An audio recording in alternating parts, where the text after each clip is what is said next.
Assalamualaikum warahmatullahi wabarakatuh. Tabik pun kepada murid-murid Bapak kelas 6 yang Bapak banggakan, pada hari ini Bapak akan menayangkan rangkuman tema 4, subtema 1, globalisasi di sekitarku. Selamat belajar. Pelajaran pertama pada tema 4 ini PPKN, keberagaman sosial dan budaya. Ada berbagai bentuk keragaman sosial budaya di Indonesia, yaitu yang pertama keragaman suku bangsa, kedua keragaman bahasa, ketiga keragaman rumah adat, keempat keragaman pakaian tradisional, yang kelima keragaman makanan tradisional. Berikut adalah contoh keragaman suku bangsa yang ada di Indonesia. Yang pertama, suku Jawa berada di Pulau Jawa. Kemudian ada suku Sunda juga berada di Pulau Jawa. Lalu ada suku Melayu berada di Pulau Sumatera. Suku Betawi berada di Pulau Jawa. Yang kelima, suku Madura berada di Pulau Madura. Kemudian ada Minangkabau berada di Pulau Sumatera. Lalu ada suku Bugis dari Pulau Sulawesi. Suku Bali berada di Pulau Bali. Dan suku Dayak berada di Pulau Kalimantan. Berikutnya contoh keragaman bahasa yang ada di Indonesia. Sebenarnya banyak sekali bahasa-bahasa yang ada di Indonesia, seperti bahasa Jawa mayoritas dipakai di Provinsi Jateng dan Jatim, bahasa Sunda di Jawa Barat, bahasa Madura di Pulau Madura, bahasa Betawi di DKI Jakarta, bahasa Batak di Sumatera Utara, dan bahasa Minangkabau di Sumatera Barat. Nah, sebenarnya dari contoh ini masih banyak bahasa-bahasa seperti bahasa Lampung yang kita pakai di Provinsi Lampung dan sebagainya. Kemudian contoh keragaman rumah adat yang ada di Indonesia. Ada contoh rumah adat Tongkonan, yakni rumah adat dari Provinsi Sulawesi Selatan dari suku Toraja. Kemudian ada rumah Balai Batak Toba, merupakan rumah adat Sumatera Utara atau Sumut. Kemudian ada rumah Gadang, rumah adat dari Sumatera Barat. Lalu ada Rumoh Aceh, rumah adat Nangro Aceh Darussalam. Lalu ada rumah Joglo yang mayoritas dibuat di Jawa Tengah. Bagian keberagaman ekonomi masih pelajaran PPKN, keberagaman jenis pekerjaan seperti petani, polisi, pedagang, guru, dan lain-lain. Keberagaman peternakan, ada yang beternak ayam, bebek, kambing, sapi, dan lain-lain.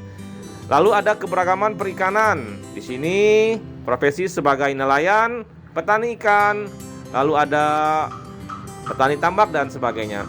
Kemudian juga ada keberagaman perdagangan seperti pedagang pakaian, elektronik, pedagang makanan, pedagang sembako, dan lain sebagainya. Pelajaran yang kedua yakni bahasa Indonesia, membahas tentang teks eksplanasi ilmiah. Seperti yang sudah Bapak jelaskan pada subtema yang lalu, teks eksplanasi ilmiah adalah teks yang menerangkan suatu proses yang bersifat ilmu pengetahuan alam. Teks eksplanasi berfungsi untuk memberikan penjelasan kepada pembaca tentang proses terjadinya sesuatu yang disusun menurut prinsip sebab akibat. Teks eksplanasi terdiri atas pernyataan umum pada bagian pembukaan, deretan penjelas pada bagian isi, dan penutup pada bagian kesimpulan.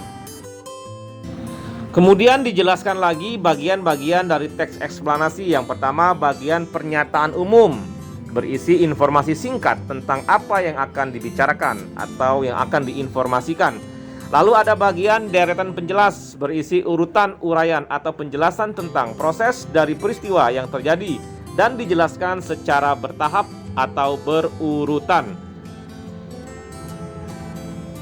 Kemudian yang terakhir adalah bagian penutup, yaitu kesimpulan yang berisi interpretasi atau pendapat singkat penulis tentang topik yang sedang dijelaskan. Nah, anak-anak semua yang Bapak banggakan, bagian teks eksplanasi ini terdapat pada buku tema halaman 25. Yang pertama, bagian pernyataan umum atau pembukaan. Listrik memiliki peran penting di era globalisasi. Tidak dapat dipungkiri bahwa globalisasi terjadi karena perkembangan teknologi di berbagai bidang.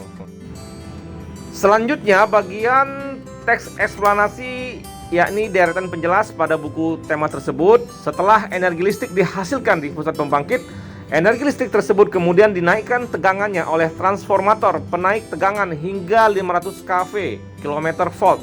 Kemudian disalurkan ke berbagai tempat menggunakan sistem transmisi yang dinamakan saluran udara tegangan ekstra tinggi atau SUTEP. Berikutnya bagian akhir atau bagian penutup dari teks eksplanasi yang ada di buku tema kalian. Dengan kalimat dengan adanya listrik, kini masyarakat dapat mengakses informasi yang berasal dari berbagai belahan dunia. Kemudian dijelaskan juga, dituliskan dalam kalimat tanpa listrik, tentunya hal tersebut tidak akan bisa terjadi. Nah, anak-anak, sekarang kita berlanjut ke materi pelajaran IPA tentang energi listrik. Ada 7 macam pembangkit tenaga listrik yang ada di negara kita, Indonesia. Yang pertama adalah pembangkit listrik tenaga uap atau disingkat dengan PLTU. Pembangkit listrik ini memanfaatkan energi kinetik dari uap sehingga menimbulkan energi listrik dengan bahan bakar dari batu bara yang menggerakkan turbin generator mesin. Kemudian pembangkit listrik yang kedua adalah pembangkit listrik tenaga gas atau PLTG. Di PLTG yang menjadi bahan bakar turbin generator berupa gas. Sumber energi dari gas ini nantinya dapat menghasilkan energi listrik dengan skala yang cukup besar. Yang ketiga adalah pembangkit listrik tenaga diesel atau PLTD. Bahan bakar pembangkit ini berasal dari mesin diesel sehingga energi yang dihasilkannya hanya dalam skala kecil.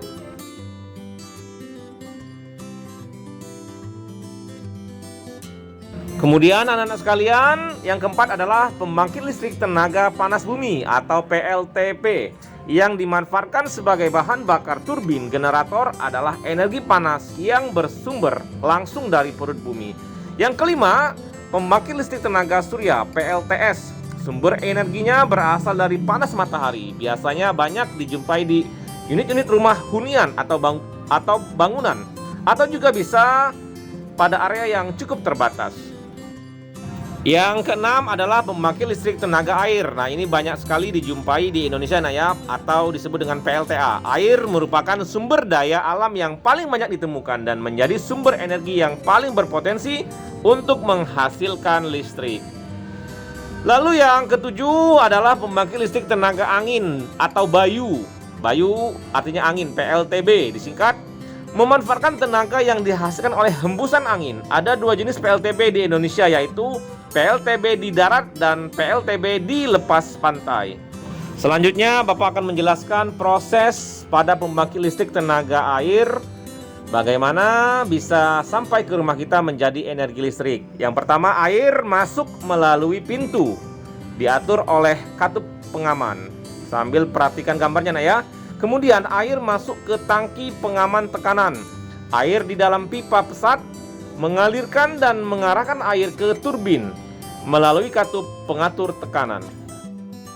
Selanjutnya, air kemudian menggerakkan turbin. Energi gerak tersebut kemudian diubah menjadi energi listrik oleh generator. Energi listrik dari generator diatur oleh transformator. Energi listrik kemudian disalurkan ke konsumen, sampailah energi tersebut ke rumah kita. Bagaimana proses listrik sampai ke rumahmu? Energi listrik dihasilkan di pusat pembangkit. Listrik disalurkan ke berbagai tempat menggunakan sistem transmisi, yaitu saluran udara tegangan ekstra tinggi atau SUTEP. Listrik kemudian masuk ke gardu induk. Listrik disalurkan ke gardu distribusi dan menjadi tegangan rendah 220 volt, kemudian disalurkan ke rumah-rumah warga. Kemudian timbul pertanyaan di benak kita, mengapa mati lampu, mengapa sering terjadi mati lampu? Nah, ini ada faktor-faktor penyebabnya. Yang pertama adalah ketidaksiapan pembangkit. Kemudian faktor kedua, adanya gangguan transmisi atau gangguan distribusi energi listrik. Lalu ada gangguan alam seperti petir, pohon, dan hewan yang menyentuh jaringan. Otomatis dengan gangguan ini menyebabkan lampu mati, lampu dipadamkan. Nah, berikutnya dibahas juga adalah penemu PLTA, pembangkit listrik tenaga air.